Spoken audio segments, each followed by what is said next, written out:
La catastrophe qui prend la 8e place du classement concerne justement l'un de ces ouvrages monumentaux.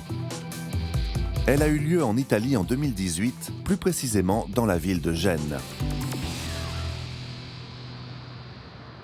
C'est dans cette ville portuaire de plus de 500 000 habitants qu'un immense pont avait été construit au début des années 60 et inauguré le 4 septembre 1967, le viaduc de Polcevera, plus connu sous le nom de pont Morandi, du nom de son concepteur, Riccardo Morandi. Situé sur l'autoroute A10 qui relie l'Italie à la France, le pont constituait un axe de transport capital pour l'agglomération. D'une longueur de 1102 mètres, il permettait de relier le centre-ville au port industriel en passant au-dessus du fleuve Polcevera, du réseau ferroviaire de la gare de marchandises, de plusieurs sites industriels et d'un quartier résidentiel. La structure était composée de 2 parties distinctes. La première, longue de 484 mètres, reposait sur des piles en V très peu espacées les unes des autres. La seconde, longue de 618 mètres, dont les travées dépassaient les 200 mètres de longueur, comportait 3 pylônes de 90 mètres de haut, desquels partaient des haubans permettant de supporter la charge.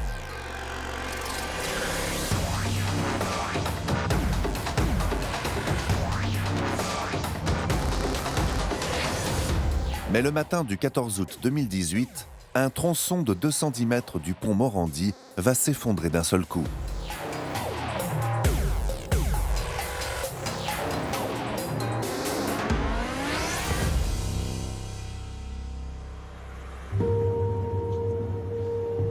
Une quarantaine de véhicules sont emportés par la chute du tablier. Aspirés dans le vide, la plupart de leurs occupants meurent sur le coup. Les secouristes vont néanmoins parvenir à extraire 16 survivants des décombres, mais la catastrophe coûtera la vie à 43 innocents. 4 jours plus tard, les funérailles nationales célébrées à Gênes vont émouvoir la planète tout entière. Pourtant, la moitié des familles de victimes refusera d'y participer. Pour elles, il n'y a qu'un seul responsable à ce drame, l'État italien.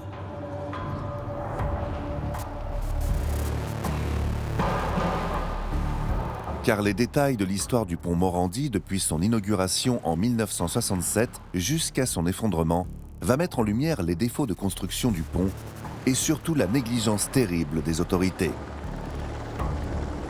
Dès les années 70, des fissures apparaissent dans le béton. L'humidité s'y est infiltrée et provoque la corrosion des surfaces métalliques. Dans les années 90, des inspections révèlent que les piles et les câbles des haubans sont extrêmement abîmés par la corrosion. Seule la moitié de la charge prévue peut être supportée par la structure. Des travaux de renforcement sont effectués, mais cela ne suffit pas, et le ministre italien des Transports est alerté à plusieurs reprises. En 2017, une mission d'inspection va montrer que les câbles des haubans de la pile numéro 9 ont atteint des niveaux de corrosion très inquiétants. L'enquête prouvera que ce jour du 14 août 2018, c'est bien la rupture du hauban sud-ouest de cette fameuse pile numéro 9 qui va provoquer une torsion du tablier à laquelle celui-ci ne va pas résister et entraîner l'effondrement d'une partie du pont Morandi.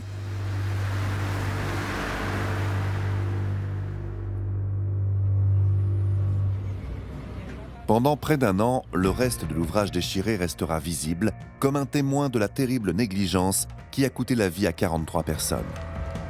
En juin 2019, les 2 principales piles de ce qui restait du pont Morandi après son effondrement meurtrier d'août 2018 seront détruites à l'explosif.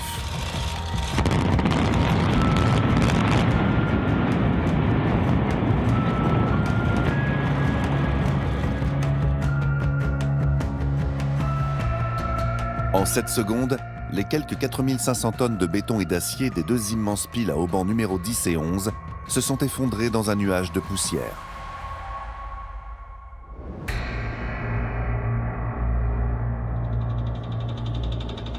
Un an après cette explosion symbolique, un nouveau pont de 1060 mètres voit le jour.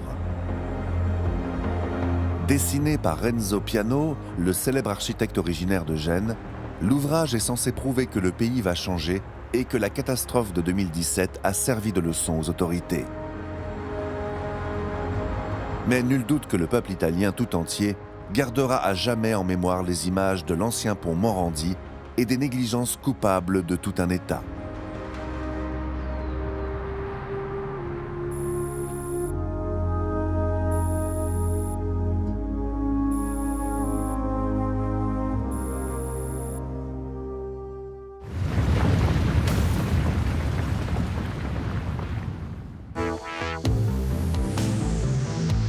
Si les ponts permettent de franchir les fleuves ou les vallées, les tunnels, eux, permettent de traverser les montagnes.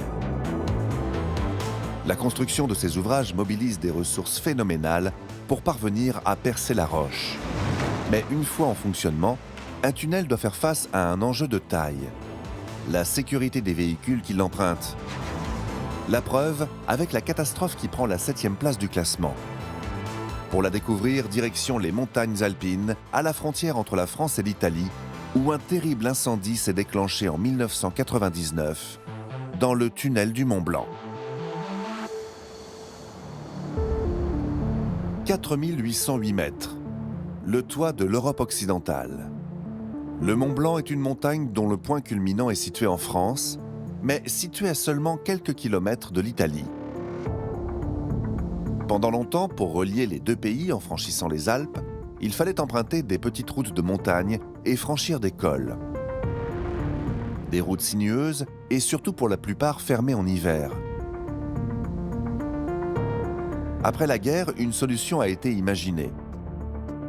Creuser un tunnel long de 11 km 600 permettant de relier directement Chamonix en France à Courmayeur en Italie. Un ouvrage monumental dont le tracé passe à l'aplomb exact de l'Aiguille du Midi, sommet légendaire du massif du Mont Blanc.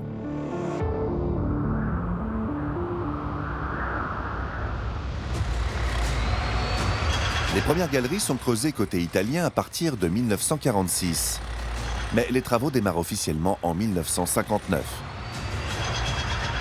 Il faudra 6 ans pour construire l'ouvrage qui sera baptisé le tunnel du Mont Blanc.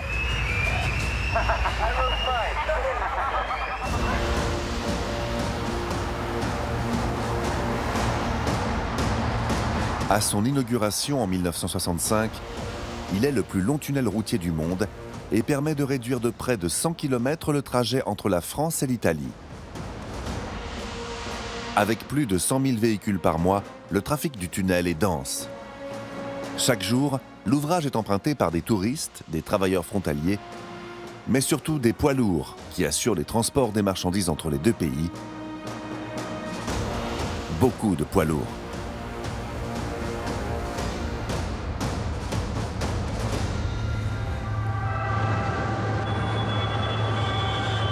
À l'intérieur, tout a été prévu pour que les conducteurs puissent franchir les 12 km du tunnel en toute sécurité. Mais malheureusement, le risque zéro n'existe pas. Le 24 mars 1999, peu après 10h45 du matin, un chauffeur routier entre dans le tunnel côté français. 4 minutes plus tard, de la fumée commence à s'échapper de sa cabine. À 10h53, après avoir parcouru 6 km, il s'arrête. Son camion est en feu. Ne pouvant s'approcher suffisamment avec son extincteur, le chauffeur décide de fuir. Certains automobilistes parviennent à dépasser le poids lourd, d'autres font demi-tour. Mais les semi-remorques, eux, sont coincés.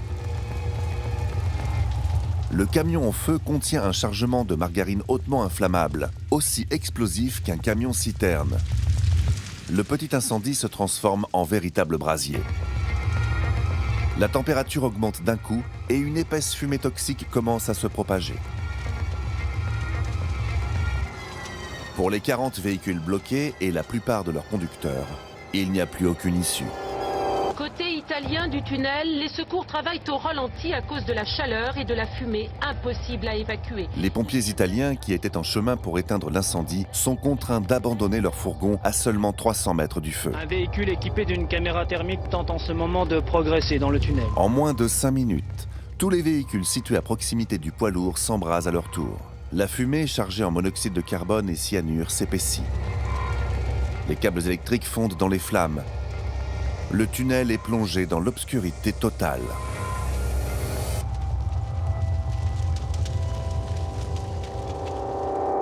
La noirceur des visages éprouvés des pompiers en dit long sur l'intensité de la fumée qui s'est propagée dans le tunnel du Mont Blanc. Au cœur du brasier, la température dépasse les 1000 degrés Celsius et le nuage de fumée toxique se répand jusqu'à l'entrée côté français. Les pompiers n'ont pas pu approcher le camion en flammes à l'origine de la catastrophe.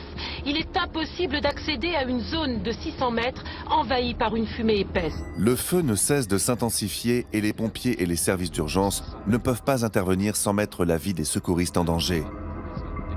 Les secours redoutent d'y trouver de nouvelles victimes. L'incendie continuera pendant 3 jours. Ce soir, le feu couve toujours. La température atteint plusieurs centaines de degrés. Il est impossible d'approcher à moins de 300 mètres du foyer de l'incendie. Et il faudra attendre 5 jours que les températures à l'intérieur du tunnel redescendent à des niveaux supportables pour l'homme pour que les travaux de déblayage puissent commencer. Il se pourrait qu'on ait 1, 2, voire 3 véhicules. Mais c'est vraiment une incertitude. Lorsque les secours parviennent enfin à atteindre le centre du tunnel, ils découvrent une scène apocalyptique.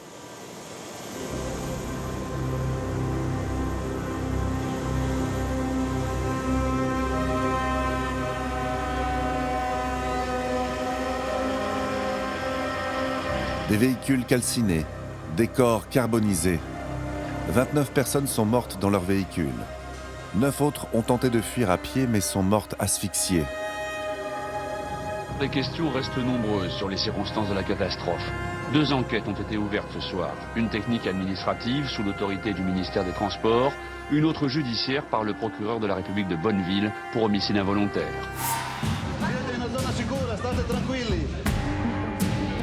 À la suite de cette tragédie, des nouvelles mesures de sécurité seront mises en place dans les tunnels du monde entier pour permettre aux fumées d'être mieux évacuées en cas d'incendie. Une centaine de familles a fait le déplacement jusqu'à Bonneville.